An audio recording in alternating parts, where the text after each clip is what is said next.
আপনার মহিলা তিনি আপনার দিয়ে দিয়েছে ফকিরকে কি আপনার ভিক্ষা। স্বামীকে বলছো গো স্বামী তোমার বাড়িতে আর থাকবো না, যেহেতু তুমি ফকিরকে ভিক্ষা দেওয়ার জন্য 3 তালাক আমাকে বলে দিয়েছো, আমি তো ফকিরকে ভিক্ষা দিয়ে দিয়েছি। স্ত্রী বেরিয়ে বাড়ি থেকে চলে গেল। এইদিকে আপনার বাড়ি থেকে যাবার পরে বাবার বাড়ি ইদ্দাত পালন হলো। ইদ্দাত পালন হওয়ার পরে আমার আল্লাহ পাক সুন্দর করে বলছেন বানাইনা ফাওকাকুম সাবআন শিদাদা ওয়া জাআলনা সিরাজা ওয়া হাজা।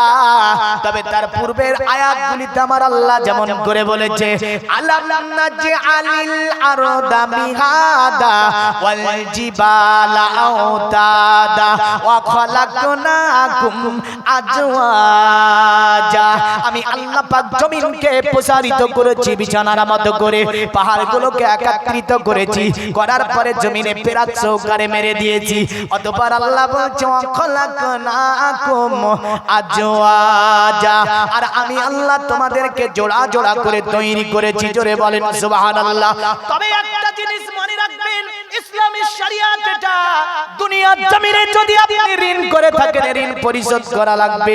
আপনি যেমন তেমনই আপনি স্ত্রী পাবেন, কারণ আপনি যেমন চরিত্রের হবেন এমন স্ত্রী আপনার নসিবে আসতে পারে, কারণ আপনার চরিত্রের সঙ্গে আমার আল্লাহ বলছে খালাকনাকুম আজওয়াজা, আমি আল্লাহ তোমাদেরকে জোড়া জোড়া করে তৈরি করে দিয়েছি। যেমন তোমাকে বানিয়েছি তোমার মতো আরেকজন নারীকে আমি আল্লাহ বানিয়ে দিয়েছি। আমার আল্লাহ বলছে বান্দারে ভেবে নিস না চালাকি করে পার পেয়ে যাবি। তুই ভাবছিস যে অন্যরে ঠগালি, না অন্যকে ঠগাতে পারিসনি, তুই নিজেই ঠগেছিস। হ্যাঁ এ ভাবছে অন্যরে ঠগিয়ে দিয়েছি, অন্যরে ঠগাইনি, ও নিজেই ঠগেছে।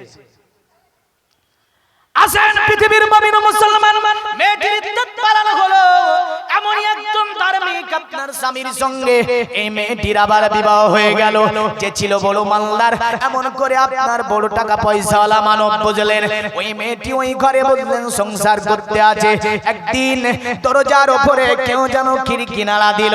খিড়কি নাড়া শুনে আপনার স্বামী বলছে আমার স্ত্রী দেখো গেটের কাছে হয়তো কোনো ফকির এসেছে। স্ত্রী আপনি আপনার ভিক্ষা নিয়ে গেটের কাছে যাবে। স্বামী ডেকে বলছে আমার স্ত্রী শুধু ভিক্ষা দিও না, যদি তার খাবার লাগে খাবার দাও, বস্ত্র লাগলে বস্ত্র দাও, যদি তার কোনো অতি প্রয়োজন আরো কিছু থাকে তারে জিজ্ঞাসা করো, সেই প্রয়োজন প্রয়োজন পূরণ করতে হবে। স্ত্রী যাবার পরে গেটটা খুলতি স্ত্রী আপনার অজ্ঞান হয়ে জমিনে পড়ে গেল। আল্লাহুম্মা সাল্লাল্লাহু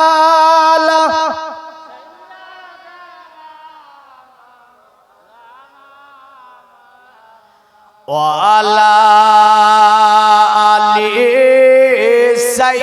সাইয়্যিদিনা।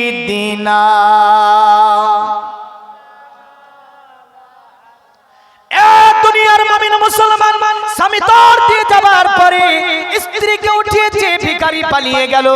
কারণ ভিখারির মনে ভয়ের আপনার ভয় ঢুকেছে, কারণ মেয়েটি ভিক্ষা দিতে যাবার পরে পড়ে গিয়েছে। ভিখারি পালিয়ে গেল, স্ত্রীর মুখে পানি দিল, আপনার জ্ঞান ফিরে আসলো। স্বামী বলে আমার স্ত্রী বলো তুমি এমন করে কেন ভিক্ষা দিতে যাবার পরে অজ্ঞান হয়ে পড়ে গিয়েছিলে? স্বামীকে বলে ওগো আমার স্বামী শুনে রেখে দাও, এর পূর্বে আমার একটা বিবাহ হয়েছিল, এটা তো আপনি জানেন? বলে হ্যাঁ আমি জানি। বলে ওই ব্যক্তিটা ছিল বড় মাল্লার, ওই ব্যক্তিটা ছিল বড় টাকা পয়সা ওয়ালা মানব। একদিন আমি ফকিরকে ভিক্ষা দিতে গিয়েছিলাম, সে আমাকে বলেছিল ফকিরকে ভিক্ষা দিলে 3 তালাক। কিন্তু আজকে দরজা খুলে দেখি আমার আল্লাহর কি কুদরত যে ওই স্বামী আজকে ওই পূর্বে যার সঙ্গে আমার বিবাহ হয়েছিল এত বড় মালদার এসে আমার দরজায় ভিক্ষা চায়। আমি দেখতে যেন অজ্ঞান হয়ে গেলাম। কোরআনের আয়াতের কথা মনে পড়ে গেল। আল্লাহ বলছে কুলিল্লাহুম্মা মালিকাল মুলকি তুতিল মুলকা মান তাশাউ ওয়া তানজিউল মুলকা মিম্মান তাশাউ ওয়া তুইজ্জু মান তাশাউ ওয়া তুজিল্লু মান তাশাউ বিয়াদিকাল খাইরি ইন্নাকা আলা কুল্লি শাইইন কাদির। আল্লাহ বলছে সাম্রাজ্যের মালিক হচ্ছি আমি আল্লাহ, যাকে ইচ্ছা করি সাম্রাজ্য দান করি, আর যার কাছ থেকে ইচ্ছা করি আমি আল্লাহ তার কাছ থেকে সাম্রাজ্যকে আমি আল্লাহ চিনিয়ে নি অতুইজ্জু মান তাশা আল্লাহ বলছি ইজ্জত সম্মান যাকে ইচ্ছা করি আমি আল্লাহ তার সম্মানে আরোহণ করিয়ে দিই আর আমি আল্লাহ যখন ইচ্ছা করি কাউকে আমি আল্লাহ অপমানিত করিয়ে দিই পৃথিবীর মুমিন মুসলমান কথা কথা বলে যাব আপনি ভাবছেন যে আমি বড় হইতে পরেজগার বুঝতে পেরেছেন তো কেউ দেখতে পাই তো বড় পরেজগার কেউ দেখতে না পেলে বড় পরেজগার আর দেখতে পেলে হ্যাঁ আমার আল্লাহ বলে বান্দারে শুনে রেখে দে আমি আল্লাহ রাব্বুল আলামিন অতএব তোর দুই অতএব স্তম্ভের উপরে দুটি ক্যামেরা ফিট করে রেখে দিয়েছি কারণ আমরা কোথাও গেলে দেখতে পাই বলে থাকে সিসি ক্যামেরায় আওতার মধ্যে আছো তুমি আমার আল্লাহ বলে এ বান্দা তুমি আমার সিসি ক্যামেরার আওতার মধ্যে আছো কারণ আমি আল্লাহ তোমার দুটি ওয়েতে আমি দুটি অতএব কি ক্যামেরা লাগিয়ে দিয়েছি মনে রেখো বান্দা পৃথিবীর জমিনে যা করছো তুমি সব রেকর্ড হয়ে যাচ্ছে এমন রেকর্ড হচ্ছে কিয়ামতের দিনে আমার আল্লাহ সেটা তোমার সম্মুখে আমার আল্লাহ এমনই ভাবে উপস্থাপন করবে সেই দিন অস্বীকার করার কোনো জায়গা থাকবে না নাকি থাকবে অস্বীকার করার কোনো জায়গা থাকবে না আল্লাহ বলছে যার ইচ্ছা করি আমি আল্লাহ তার সম্মান দান করি যার ইচ্ছা করি তারে অপমানিত করে দিই বেদিকাল খায়র সমস্ত কল্যাণ আমার আল্লাহর হাতে ইন্নাকা আলা কুল্লি শাইইন কাদির নিশ্চয় আমার আল্লাহ সমস্ত শক্তির উপরে ক্ষমতাবান আমার আল্লাহ সমস্ত শক্তির উপরে ক্ষমতা রাখে জোরে বলেন সুবহানাল্লাহ আসলে পৃথিবীর মুমিন মুসলমান তাহলে এই যে অত্যাচার এই যে অনাচার এই যে অবিচার এমন করে বিভিন্ন ভাবে মুসলমানকে আপনার অত্যাচারিত চেষ্টা চলছে চিন্তা করবেন না আমার আল্লাহ বলছে রাজত্ব দিয়েছি আমি আল্লাহ ছিনিয়ে নেব আমি আল্লাহ জোরে বলেন কে ছিনাবে আজি আমার ও আমার ও আমার ও আমার ও আমার ও আমার ও আমার বক্তা বক্তে না স্যার বললেন ঘোড়ায় চড়ে দুই দিকে মিশরের পরমা সুন্দরী মহিলাদেরকে রেখেছে একদম যুবক যুবতীদেরকে রাখে একদম মাথায় মুকুট পরে সাজসজ্জা ভাবে ঘোড়ার পিঠে চড়ে ঘোড়ার লাগানটাকে ধরে টান দিয়ে সামনের দিকে যাচ্ছিল আর কাপা দিয়ে নারীরা আপনার যুবতীরা হাত ধরেছে যুবকরা হাত ধরে আছে আর এই দিকে যাহা ঘোড়া পা তুলেছে জিবরাইল একজন ব্যক্তি চাপ করে ধরে ফেললো লাগান ঘোড়ার সামনের দিকে চুল পরিমাণ আগাই না পা ফেলে না চাবুকের উপর চাবুক মেরেছিল ঘোড়া বলেছিল এক চুল পরিমাণ আমি সামনে আগাতে পারবো না এমন একজন ব্যক্তি এসে আমার সম্মুখে হাজির হয়ে গিয়েছে উনি মালাকাল মউত শুধু তাই নয় নমরুদ বাবিল আল্লাহর সঙ্গে যুদ্ধ ঘোষণা করলো একটা ন্যাংড়া মশা দিয়ে পিটিয়ে দিল জুতা পিটা করেছে না করেনি জুতা পিটা করেনি জুতা পিটা করেছে আল্লাহ এমন করে ফেরাউন লোহিত সাগরে বানি ইসরাইল বলল এই রাস্তা কে বানালো বলে আমি বানিয়েছি আমি তোমাদের খোদা না আল্লাহ বলছে একবার নেমে দেখ একদম হড়বড় করে নেমে গিয়েছে বুঝলেন সাগর বলছে এমন চাপটানি দেব কিয়ামত পর্যন্ত ইতিহাস তৈরি করে দেব তৈরি হয়ে গিয়েছে এটা কি বাদশা তার পূর্বে কওমে লূত এক পালাপ করেছিল জিবরাইল আলাইহিস সালাম একটা সমুদ্রে পরিণত করে দিয়েছে যার নাম বর্তমানে বাহারে লূত জোরে বলেন সুবহানাল্লাহ আর আজকে তুমি ভাবছো যে অত্যাচার করব অত্যাচার করে ওরে সুখে থাকবে না আসি পৃথিবীর মুমিন মুসলমান এবার আমি আসব যদি বলেন কোরআনের তাফসীর শুনবো তো তাফসীর শোনাবো আর যদি বলেন যে ইসলামিক বিজ্ঞানমূলক কিছু আলোচনা বর্তমানমুখী কিছু আলোচনা শুনবো ইনশাআল্লাহ ওই দিকে এগিয়ে যাব প্রথমেতে আমি আসি বর্তমান আমার সমাজে এই প্রশ্নটার উত্তর কেউ দিতে পারছে না মানে এই প্রশ্নটার সম্মুখীন অনেক যুবক হচ্ছে সাধারণ মানুষ দিতে পারে না যে মুহাম্মদ সাল্লাল্লাহু আলাইহি ওয়াসাল্লাম কেন 25 থেকে 26টা যুদ্ধ করলো একটা বিষয় কেন মুহাম্মদ সাল্লাল্লাহু আলাইহি ওয়াসাল্লাম 25 থেকে 26টা যুদ্ধ করলো দেখেন প্রথম যুদ্ধের নাম ছিল উহুদ প্রথম যুদ্ধের নাম ছিল বদর কি নাম ছিল বদর মক্কা থেকে মুসলমানরা গিয়েছে মদিনাতুল মুনাওয়ারায় তারা যাবার পরে সেখানে আপনার আবু আইয়ুব আল আনসারীর বাড়িতে নবী মদিনার মানুষের একজন একজন করে সাহাবাকে ভাগ করে নিলেন। আল্লাহর নবীর দরবারে এসে তারা বলল, ইয়া রাসূলুল্লাহ, আমাদের মালে তাদের অংশ আছে, আমাদের সম্পত্তিতে তাদের অংশ আছে। ইয়া রাসূলুল্লাহ, আমরা যা খাবো আমাদের ভাইকে তাই খাবো, আমরা যা পরবো আমাদের ভাইকে তাই পরাবো। ওগো নবীজি, আমাদের জান মাল রক্ত সন্তান সন্ততি দিয়ে হলেও আমরা আপনাকে সাহায্য করব, এতে কোনো প্রকারের সন্দেহ নাই। পৃথিবীর মুমিন মুসলমান আল্লাহর নবীকে তারা যথেষ্ট ভালোবেসেছিল। এমন করে দিনগুলো যেতেছিল, মক্কা থেকে আপনার বেঈমান বেদিনেরা মদিনাতুল মুনাওয়ারায় যেত। যদি রাস্তাঘাটে মুসলমান পেত ধরে আপনার মারত, ত্রিপুরার মতো করে। যদি রাস্তাঘাটে মুসলমানকে পেত তাহলে আপনার উড়িষ্যার মতো করে মারত। যদি রাস্তাঘাটে আপনার মুসলমানকে পেত তাহলে ওই যে আপনার কি গুজরাটের মতো করে অত্যাচার করার চেষ্টা করত মুসলমানদের। একদিন তাই আমিরে হামজা রাসূলুল্লাহর কাছে গিয়ে বলছে, ওগো নবীজি, ওতে মুসলমানরা রাস্তাঘাটে অত্যাচারিত হচ্ছে, কারণ মক্কার মানুষের মুসলমান দেখলে তাদের প্রতি অনেক ধরনের খারাপ আচরণ করছে। এমন করে তাদের মালগুলো লুট করে নিচ্ছে, তাদের ছাগলগুলো লুট করে নিয়ে চলে যাচ্ছে। ইয়া রাসূলুল্লাহ, ইয়া হাবিবাল্লাহ, ওগো নবীজি, এর কি কোনো প্রতিবাদ করা যায় না? এর কি কোনো প্রতিবাদ আমরা করতে পারবো না? আল্লাহর নবী বলেছিল, চাচা, আমার চাচা, আমি রাসূলুল্লাহ, আপনাকে আমি এই প্রতিবাদের অনুমতি দিতে পারবো না। আমিরে হামজা বলছে, মুহাম্মদ, তোমার জন্য মক্কার নেতৃত্ব ছেড়েছি, কারণ মক্কাতে বাবা জমি জায়গা আছে, সব ছেড়ে দিয়ে মদিনায় চলে এসেছি। আজকে এমন একটা ধর্মকে গ্রহণ করেছি যার নাম ইসলাম। এ মুহাম্মদ, যদি এই ইসলাম ধর্ম এমন করে চলতে থাকে, দুনিয়াতে ইসলাম থাকবে না। কারণ মদিনা থেকে আমাদের অন্য কোথাও পালাতে হবে, কারণ মুসলমান ধর্মে কি প্রতিবাদ করা জানে না।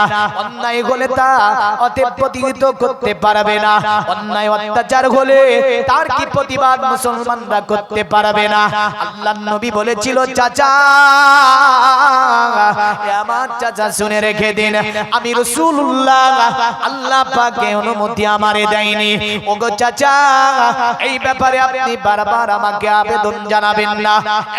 পৃথিবীর মুমিন মুসলমান, এই কারণে বিশ্বের জমিনে বিখ্যাত বিজ্ঞানী যার নাম হ্যামিল্টন, তিনি বলেছিল মুহাম্মদুর রাসূলুল্লাহ সাল্লাল্লাহু আলাইহি ওয়াসাল্লামের মতো উত্তম চরিত্রে মানব পৃথিবীতে আর দেখা যায় না। কারণ আমিরে হামজা বারবার যুদ্ধের জন্য অনুমতি চায়, প্রতিবাদের জন্য অনুমতি চায়, কিন্তু মুহাম্মদ সাল্লাল্লাহু আলাইহি ওয়াসাল্লাম প্রতিবাদের জন্য আল্লাহর নবী অনুমতি দেয়নি। জোরে বলেন সুবহানাল্লাহ। শুধু তাই নয়, আপনার একই জিনিসকে আপনার দেখেছিলেন যিনার নাম ছিল ইবনে সিনা, তিনি বলেছিলেন দুনিয়ার জমিনে মুহাম্মদুর রাসূলুল্লাহর কারণে যুদ্ধ হয়নি, মুহাম্মদুর রাসূলুল্লাহ কোনো যুদ্ধ লাগাননি।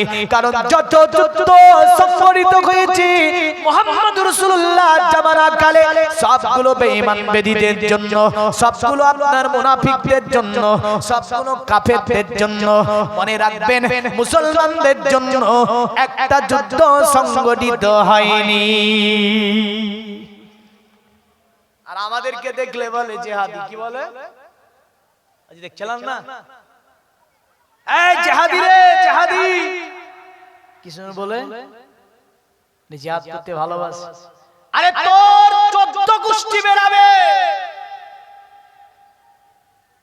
মুসলমানকে বলিস যারা যুদ্ধ করতে ভালোবাসে, মুসলমানকে বলে সন্ত্রাস, কিন্তু তার 14 গোষ্ঠী সন্ত্রাস বেরাবে। যদি ইতিহাস ওপেন করা হয়, ইতিহাস যদি দেখা যায়, আসেন আমিরে হামজা কাঁদতে লাগলো। আমিরে হামজা রাদিয়াল্লাহু তাআলা আনহু, তিনি ছিলেন মক্কার বিশিষ্ট একজন নেতা। মক্কাতে আপনার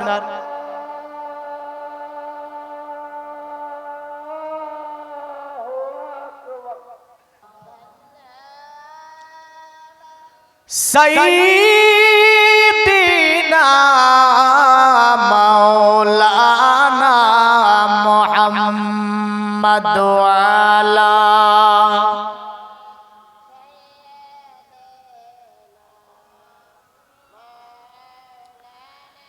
নবী ছাড়া জান্নাত পাবে না প্রিয় নবীকে ভুলে যেও না জোরে বলুন দুটি গজল শুনতে চেয়েছি তো এখন মানুষটা কম এখনই শুনিয়ে দেব নবী ছাড়া জান্নাত পাবে না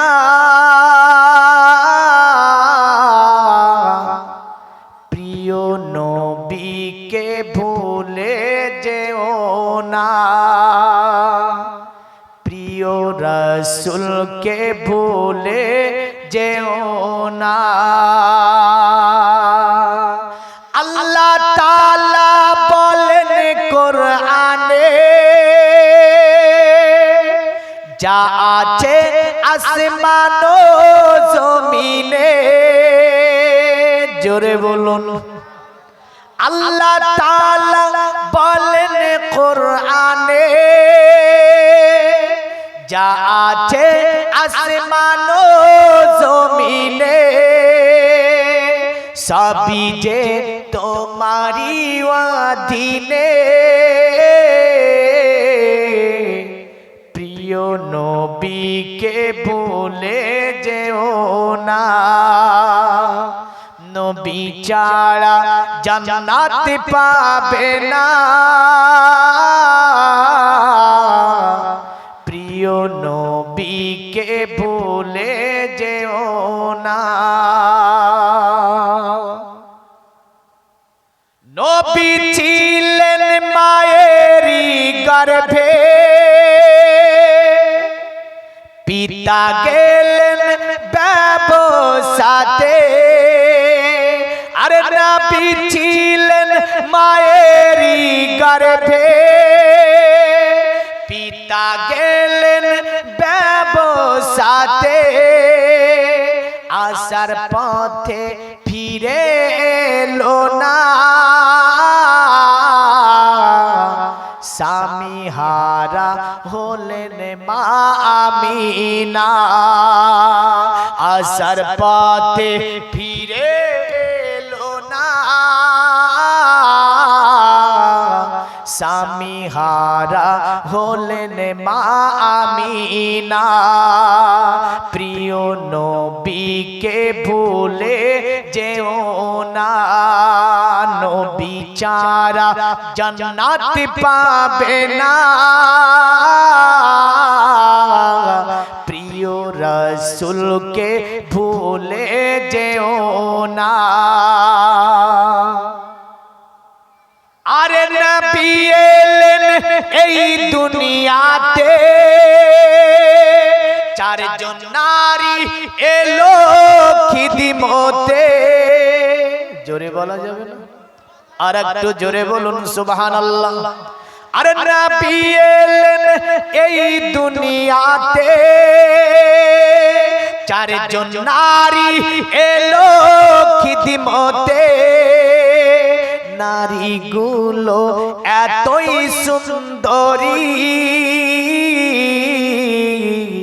তারা প্রিয় নবীজির দিওয়ানা প্রিয় নবীকে ভুলে যেও না নবী ছাড়া জান্নাত পাবে না প্রিয় নবীকে ভুলে যেও না আল্লাহুম্মা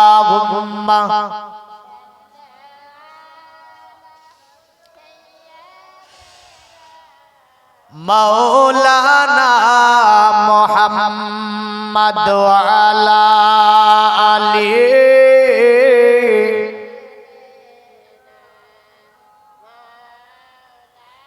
দুনিয়ার মুমিন মুসলমান আমির হামজা বলছে মুহাম্মদ যদি যুদ্ধ যুদ্ধের জন্য অনুমতি না দেন, প্রতিবাদের জন্য যদি অনুমতি না দেন, তাহলে মদিনা ছেড়ে অন্য কোথাও পালিয়ে যেতে হবে। আমার নবী বলেছিল, ইয়া আল্লাহ, আমার নবী বলেছিল, এ আমার চাচা, আমি প্রতিবাদের জন্য অনুমতি আপনাকে দিতে পারবো না। আমির হামজা রাদিয়াল্লাহু তাআলা আনহু হাউমাউ করে মসজিদে নববীতে কাঁদতে লাগলেন, বলে মুহাম্মদ, এমনই করে কয়দিন চলা যাবে? এই অত্যাচার কতদিন হতে সওয়া যাবে? এই নির্যাতন কতদিন সইতে হবে? এমন করে হাউমাউ করে কাঁদতে কাঁদতে আমির হামজা মসজিদ থেকে বেরিয়ে যায়।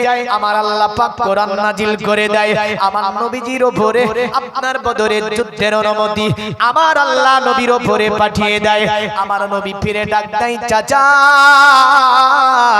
আমার চাচা চলে যেতে হবে না, কারণ আমার আল্লাহ প্রতিবাদের জন্য অনুমতি দিয়েছে।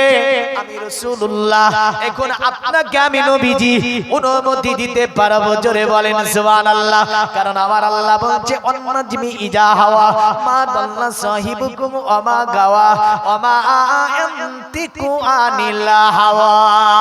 আমার আল্লাহ বলছে, উজ্জ্বল নক্ষত্র মুহাম্মদ রাসূলুল্লাহ সাল্লাল্লাহু আলাইহি সাল্লামের আমি আল্লাহ কসম করছি, যখন তিনি আপনার কি, যখন সেটা অস্তমিত হয়, যখন আপনার মেরার রজনী থেকে ফিরে আসে, আমার আল্লাহ বলছে, মা দাল্লা সাহিবুকুম ওয়া মা গাওয়া, তোমাদের সাহিব, তোমাদের মালিক কখনোই তিনি পথভ্রষ্ট হননি। ওয়া মা ইয়ান্তিকু আনিল হাওয়া, এ মেরা নবী আপনি से कुछ कहता ही नहीं, जब मैं कहता हूं तभी ये कहता है।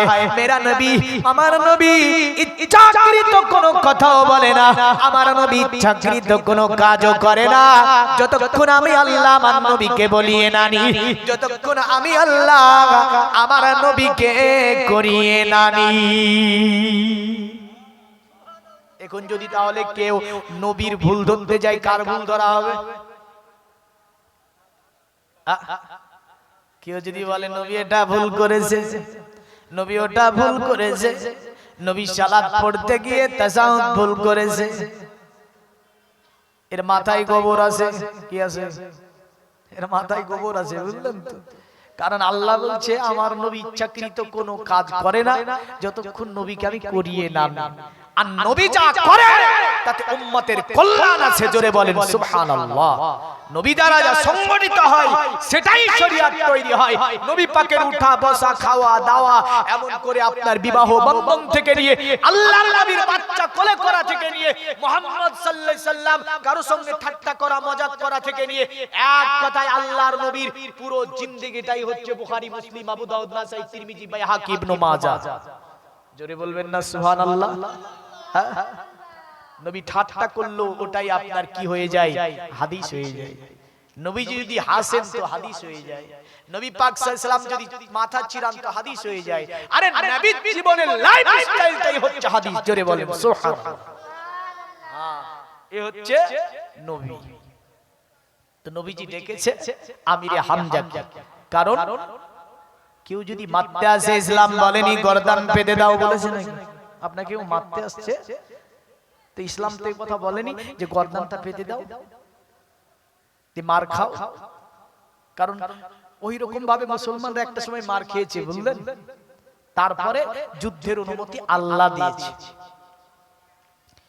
ইসলামের প্রথমতম যুদ্ধ মনে রাখবেন, যার নাম ছিল বদর।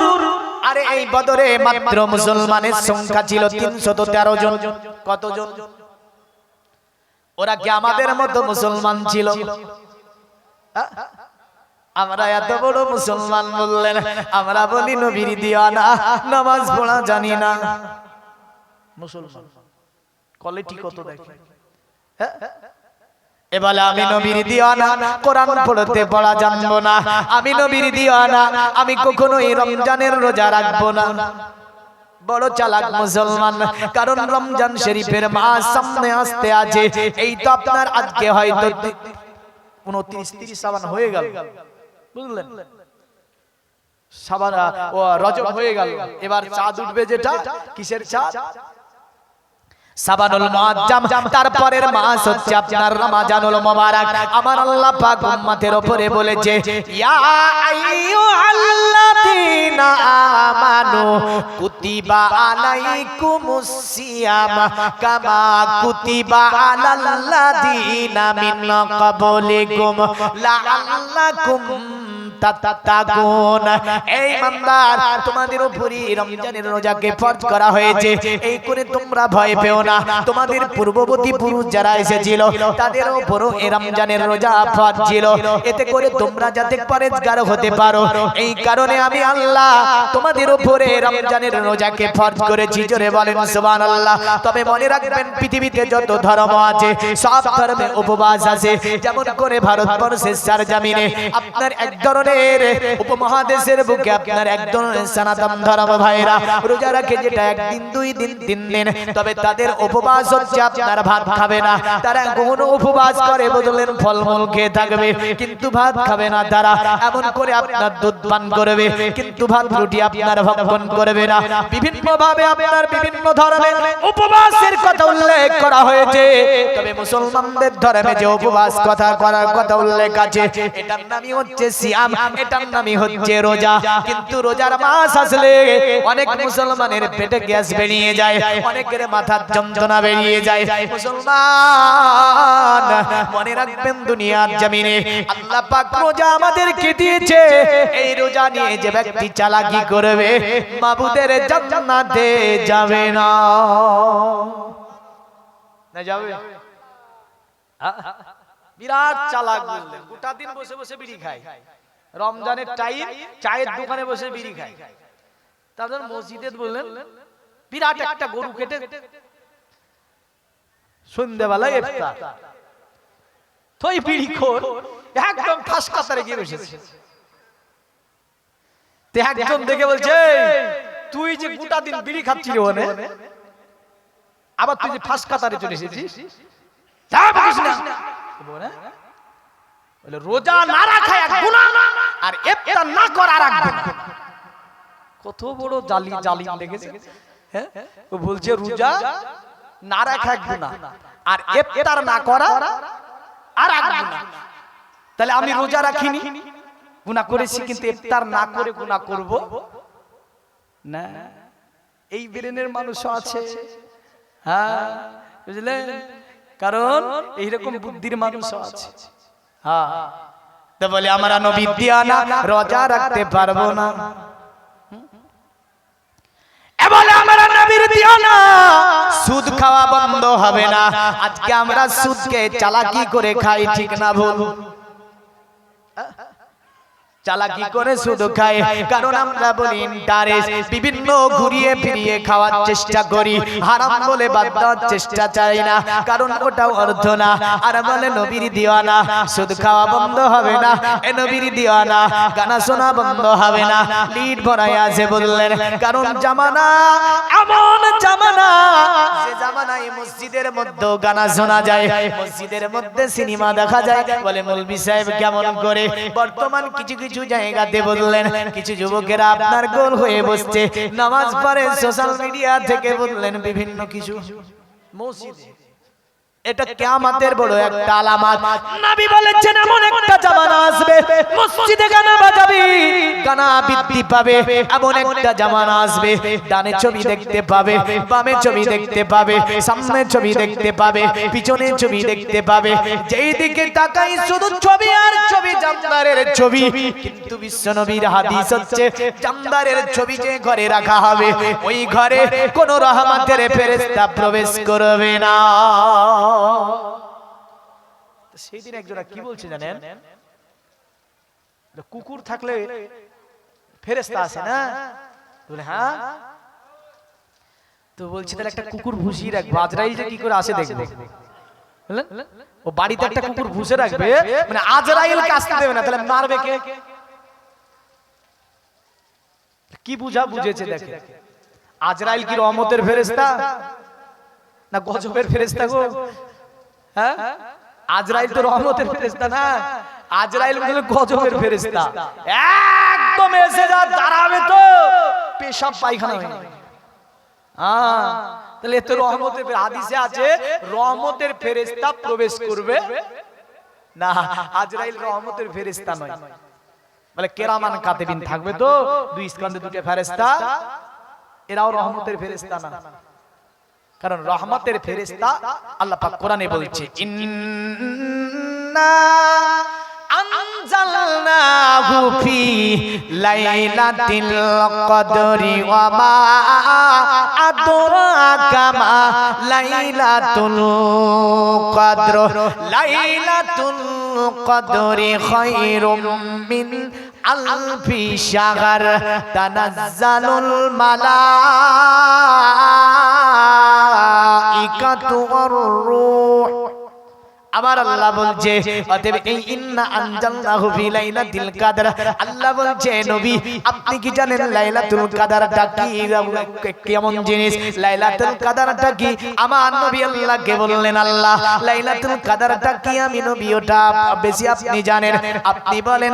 আমার আল্লাহ বলছে আমার আল্লাহ বলছে লাইলাতুল কদরি খায়রুম মিন আলফি শাহর, এই লাইলাতুল কদর হচ্ছে 1000 মাসের চেয়ে উত্তম মাস। জোরে বলেন সুবহানাল্লাহ। কারণটা হচ্ছে তানাজ্জালুল মালাইকাতু ওয়ার রূহ, প্রতিটা রূহের কাছে আল্লাহর রহমতের ফেরেশতা ওই দিন প্রেরণ করা হয়। তবে রহমতের ফেরেশতার লিডার যিনি, তার নাম হচ্ছে জিবরাইল আলাইহিস সালামের। একটা প্রশ্ন দিচ্ছি, দেব? আচ্ছা, আজরাইলের কাজ জান কবজ করা, কি করা? জান কবজ করা। ইসরাফিলের কাজ কি? 4 জন লিডার ফেরেশতা। ইসরাফিলের কাজ হচ্ছে সিংহা বাজাবে, মানে বাঁশি। কিয়ামতের আগে বাঁশি নিয়ে বসে আছে, বলছেন একবারে ফুক মারবে তো ইজাল দুল জিলাতিল আর দুজিল জালা হয়ে যাবে।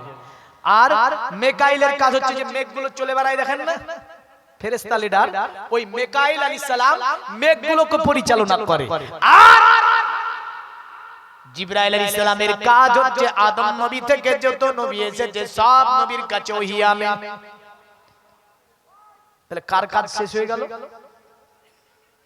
জিবরাইলের না, হয়নি? নবী আসবে আর। কারণ আল্লাহ তো কোরআনে বলে দিয়েছে মা কানা মুহাম্মাদুন আবা আহাদিম মিন রিজালিকুম ওয়ালাকিন রাসূলুল্লাহ। কারণ আল্লাহ বলছে মুহাম্মদ সাল্লাল্লাহু আলাইহি ওয়াসাল্লাম কোন পুরুষের পিতা নয়, আর ইনি হচ্ছে নবীদের সমর্পণকারী নবী। কারণ আর কোন নবী রাসূল দুনিয়াতে আসবে না। জোরে বলেন। তাহলে জিবরাইল এখন কি করছে? 3 জন ফেরেশতা কাজ তো এখনো চলছে, মেঘ চলছে, চালাইতে হয়। জান কবজের কাজও চলছে, সিংহা নিয়ে বসে আছে, ফুক মারবে। কিন্তু জিবরাইলের কাজ কিন্তু ডিউটি খতম। তাহলে জিবরাইল আলাইহিস সালামের ডিউটি খতম হয়েছে না চলছে? তো বলবেন মৌলভী সাহেব নবী নাই তো চলবে কি করে? কারণ ওহী নিয়ে আসা, ওহী তো কেবল নবীদের উপরই হয়। তাহলে জিবরিল এখন কি করছে? কারণ মুহাম্মদ সাল্লাল্লাহু আলাইহি ওয়াসাল্লামের পরে তার নবী আছেন। এখন আজরাইল যদি বলে আল্লাহ ওর ডিউটি শেষ হয়ে গেল, মেকাইল যদি বলে আল্লাহ ওর ডিউটি শেষ হয়ে গেল, ইসরাফিল যদি বলে আল্লাহ ওর ডিউটি শেষ হয়ে গেল, আমাদের থেকে গেল, তাহলে কি করা যায়? এই প্রশ্নের জবাব তাফসীরে আছে। জিবরিল আল্লাহকে বলেছিল আল্লাহ দুনিয়ার জমিনে আমাকে যে ডিউটিটা তুমি দিয়েছিলে নবীদের কাছে ওহী নিয়ে যাওয়া, কিন্তু মুহাম্মদ সাল্লাল্লাহু আলাইহি ওয়াসাল্লাম তিরোধান হয়ে গেল। আমি এখন কার কাছে যাব? নবী আসা তো বন্ধ হয়ে গেল।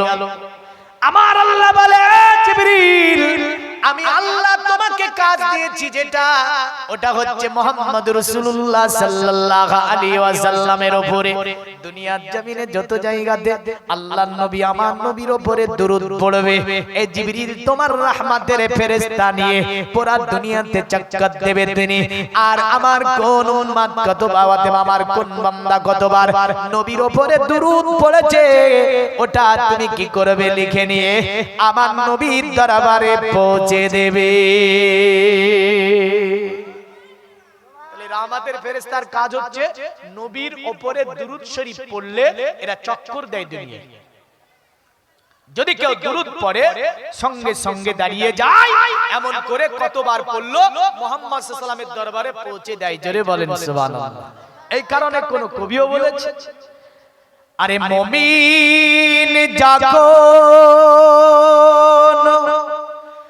দারদ পারে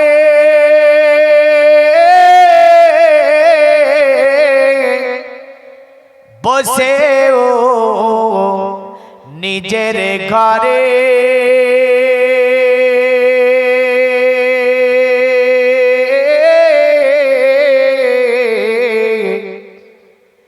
নবী আমার শুনতে পাই গো রওজার ভিতরে জোরে বলুন তাই তো তুমি নবীর উপর দরুদ বর্ষা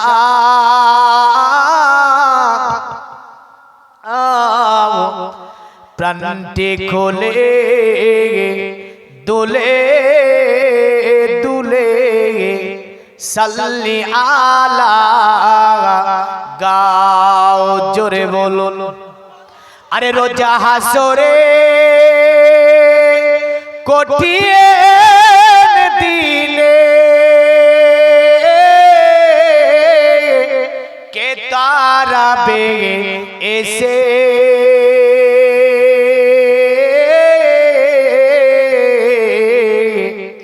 পাপী গান আপন পাসিনায় বেরাবে যে ভেসে সেই দিন যদি তুমি শান্তি পেতে চাও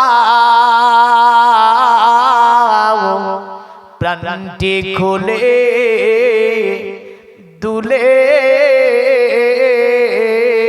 দুলে সাল্লি আলা গাও আল্লাহুম্মা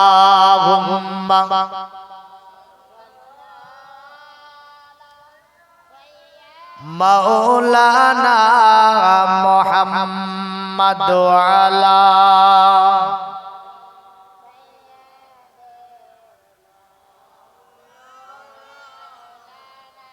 কারণ নবীর সাহাবীরা ছিল মুসলমান এমনই মুসলমান যদি এখন আমরা হতে পারি পৃথিবীর কোন জায়গাতে আমরা অত্যাচারিত হব না নির্যাতিত হব না পদদলিত হব না ঠিক না ভুল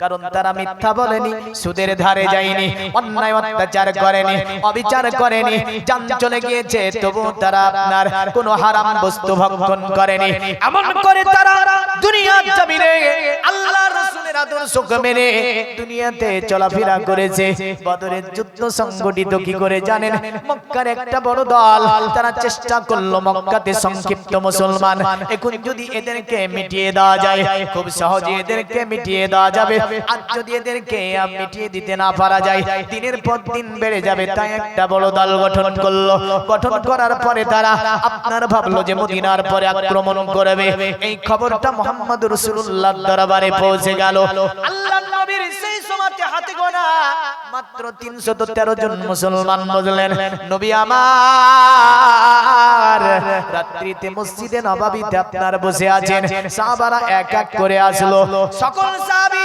আল্লাহর নবীকে বলি ইয়া রাসূলুল্লাহ যদি যুদ্ধে পরাজয় বরণ করে নি আমরা তাহলে দুনিয়াতে ইসলাম টিকে থাকবে না ইসলাম মিটে যাবে কারণ দুনিয়াতে মুসলমানের সংখ্যা বড় কম মাত্র 313 জন নবী আমার বলে শোনো আমার সাহাবীরা তোমরা আল্লাহর উপরে তাওয়াক্কুল করো যারা আল্লাহর উপরে তাওয়াক্কুল করে নিশ্চয় আল্লাহ তাদের সঙ্গে রয়েছে জোরে বলেন সুবহানাল্লাহ কারণ আমার আল্লাহ ইমানদারদেরকে বলেছে দুটি জিনিস আল্লাহ বলছে ইয়া আইয়ুহাল্লাযীনা আমানুস্তাঈনু বিস-সাবরি ওয়াস-সালাহ ইন্নাল্লাহা মা'আস সাবিরিন। আল্লাহ বলছে ইমানদাররা শুনে রেখে দাও, তোমরা আল্লাহর উপর ঈমান এনেছো, তাদেরকে ডেকে আমার আল্লাহ বলছে শুনে রেখে দাও, তোমরা অতএব দুনিয়ার জমিনে কি করো, নামাজকে কায়েম করো, আর তোমরা প্রতিটি বিষয়ে ধৈর্য ধারণ করো। জোরে বলেন সুবহানাল্লাহ। কারণ তোমরা যদি প্রতিটি বিষয়ে ধৈর্য ধারণ করতে পারো, ইন্নাল্লাহা মা'আস সাবিরিন, ধৈর্যধারীর সঙ্গে আমি আল্লাহ সর্বময় রয়েছি। জোরে বলেন সুবহানাল্লাহ। নবী বললেন শোনো, আমার সঙ্গে আল্লাহ আছে, নিশ্চয় আমি জয় লাভ করব। হাবশী বেলাল রাদিয়াল্লাহু তাআলা আনহু আমার নবীজির দরবারে বসেছিল, যিনি উমাইয়া বিন খালফের আপনার গোলাম ছিলেন। নবীকে বলে নবীজি, উহুদের যুদ্ধে যাব, বদরের যুদ্ধে আমি বেলাল রাদিয়াল্লাহু তাআলা আনহু আমি একজনকে মারার টার্গেটে থাকব।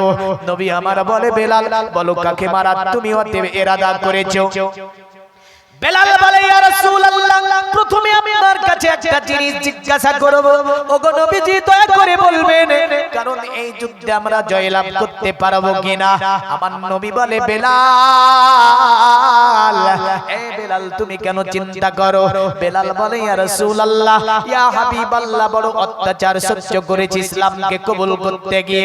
ঘোড়ার পায়ে বেঁধে বিজাম তোমাকে মক্কার গলি গলি টেনেছে, সিনার উপরে উত্তপ্ত বালির উপরে আমি বেলাল, আমাকে শুইয়ে দিয়ে বড় পাথর আমার বুকের উপর চাপিয়ে দিয়েছে মক্কায়, তবু আমি বেলাল কলেমা ছাড়ি না।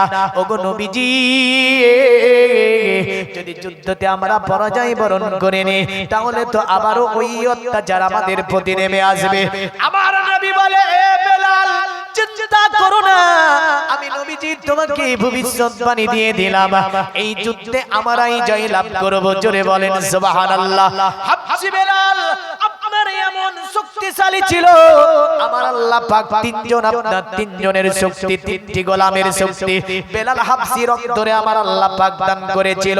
বেলাল বলছে ইয়া রাসূলুল্লাহ, ওই যে বদরের যুদ্ধ সংঘটিত হবে, আমি বেলাল রাদিয়াল্লাহু তাআলা আনহু আমি যাকে মারার টার্গেট করব সেই হচ্ছে উমাইয়া বিন খালফ। যে উমাইয়া বিন খালফ আমার উপরে কলেমা পড়ার জন্য চাবুকের উপরে চাবুক মেরেছে, আমি বেলাল আমার সিনার উপরে পাথর চাপিয়েছে, আমি বেলাল আমার উপরে গরম পানি ঢেলে ঢেলে বলেছে এ বেলাল বল কলেমা ছাড়বে কিনা।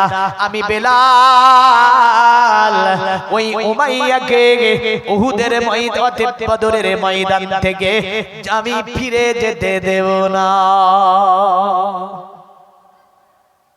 কিন্তু এই শাস্তি যদি আমাদের উপরে আসে থাকবে তো থাকবে, থাকবে না। কারণ বহু অত্যাচার এসেছে, কিন্তু তাদেরকে কলেমা ব্যতীত কিছু বের করতে পারেনি তাদের জবাব দিয়ে। জোরে বলেন সুবহানাল্লাহ। কিন্তু আমরা এমন মুসলমান তো টাকার জন্য ইসলামকে বিক্রি করি। মাথায় টুপি, মুখে দাড়ি, বড় পাঞ্জাবি জুব্বা, আর এখন বলেছে একটা মোমবাতি জ্বালিয়ে দিতে হবে। কোথায় বলো? ওই মঞ্চে। একটু বুঝে নেবেন, ওই মঞ্চ বুঝেন তো? মঞ্চ আছে বললেন, এখন যাবার পরে একটা মোমবাতি জ্বালাচ্ছে। মুসলমান তোমাকে কোথায় নিয়ে যাওয়ার চেষ্টা করেছে একটু চিন্তা করোনি? শুধু তাই নয়, আজকে মুসলমান তোমাকে নিয়ে, তোমার ধর্মকে নিয়ে আজ বিভিন্ন জায়গাতে, আজ বিভিন্ন কিছুর মধ্য দিয়ে আজকে যা শুরু করেছে, যেটা ইসলামিক সম্মত নয়, শরিয়ত সম্মত নয়। আসেন পৃথিবীর মুমিন মুসলমান হাবশী বেলাল রাদিয়াল্লাহু তাআলা আনহু আমার নবীকে বলে ইয়া রাসূলুল্লাহ, ইয়া হাবিবাল্লাহ, আমি যারে মারবো তার নাম হচ্ছে উমাইয়া বিন খালফ।